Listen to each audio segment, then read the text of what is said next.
सभी विद्यार्थियों को मेरा नमस्कार। आज हम हिंदी व्याकरण का महत्वपूर्ण घटक इस वीडियो में सीखने वाले हैं। देखिए बच्चों, व्याकरण भाषा की आधारशिला है। किसी भी भाषा का समुचित अध्ययन करने के लिए उसके व्याकरण का ज्ञान होना आवश्यक है। इसलिए भाषा विषय में अधिकतम अंक प्राप्त करने के लिए कृति पत्रिका में पूछे जा सकने वाले व्याकरण संबंधी प्रश्नों की भली भांति तैयारी करना आवश्यक है। इसीलिए आज हम हिंदी व्याकरण का महत्वपूर्ण घटक वाक्य के भेद को पढ़ने वाले हैं। वाक्य के भेद के पहले वीडियो में हमने अर्थ के आधार पर जो 8 भेद होते हैं उसे हमने पढ़ा था। फिर एक बार हम उसे याद करते हैं और फिर आज इस वीडियो में रचना के आधार पर कौन कौन से भेद होते हैं यह हम देखेंगे। देखिए, वाक्य के 2 भेद होते हैं, अर्थ के आधार पर और रचना के आधार पर। हमने देखा था कि वाक्य किसे कहते हैं। शब्दों के ऐसे सार्थक समूह को वाक्य कहते हैं जिससे किसी विचार की पूर्णता प्रकट हो। तो कौन से शब्द के सार्थक समूह हो, तो देखिए उदाहरण के तौर पर विद्यार्थी पाठशाला में पढ़ते हैं, तो यह हमने पिछले वीडियो में भी देखा था। अर्थ के आधार पर कौन कौन से वाक्य के भेद होते हैं एक बार फिर देखते हैं।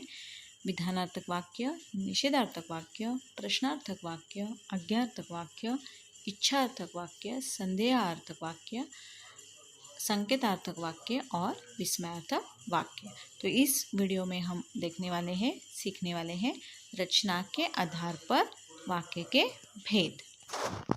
अब हम देखते हैं रचना के आधार पर वाक्य के भेद 3 होते हैं।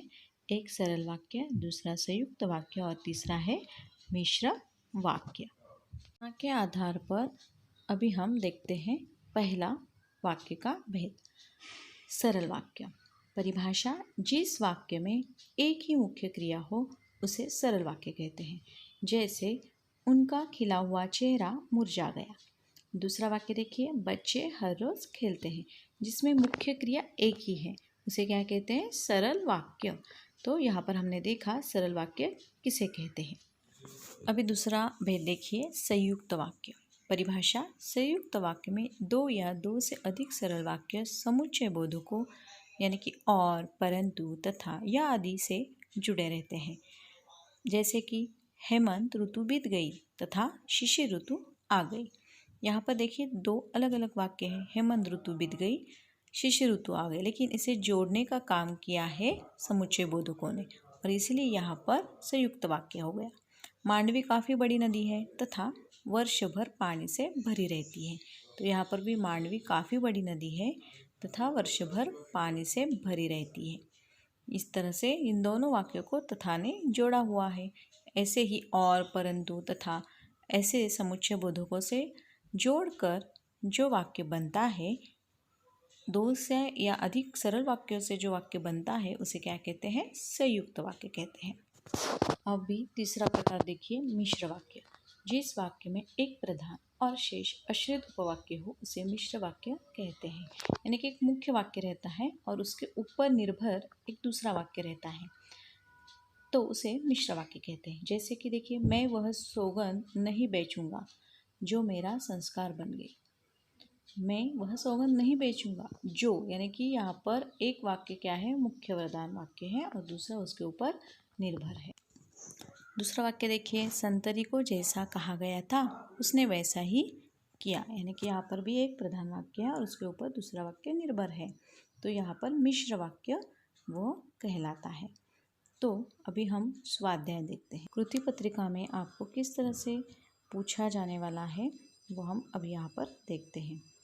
रचना के आधार पर वाक्य भेद लिखिए। आपको पहचानना है रचना के आधार पर कौन सा है, संयुक्त है, सरल है या मिश्र है। अभी दूसरा प्रश्न कैसे पूछा जा सकता है, देखिए, सूचना के अनुसार वाक्य में परिवर्तन कीजिए। अभी देखिए, मैं आपको यहाँ पर वाक्य परिवर्तन करके दिखाती हूँ।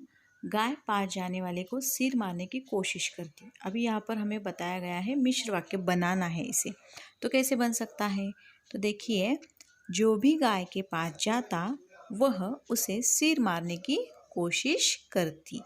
यानी कि एक वाक्य दूसरे वाक्य के ऊपर क्या है, निर्भर है, यानी कि एक वाक्य मुख्य प्रधान है और दूसरा उसके ऊपर आश्रित है।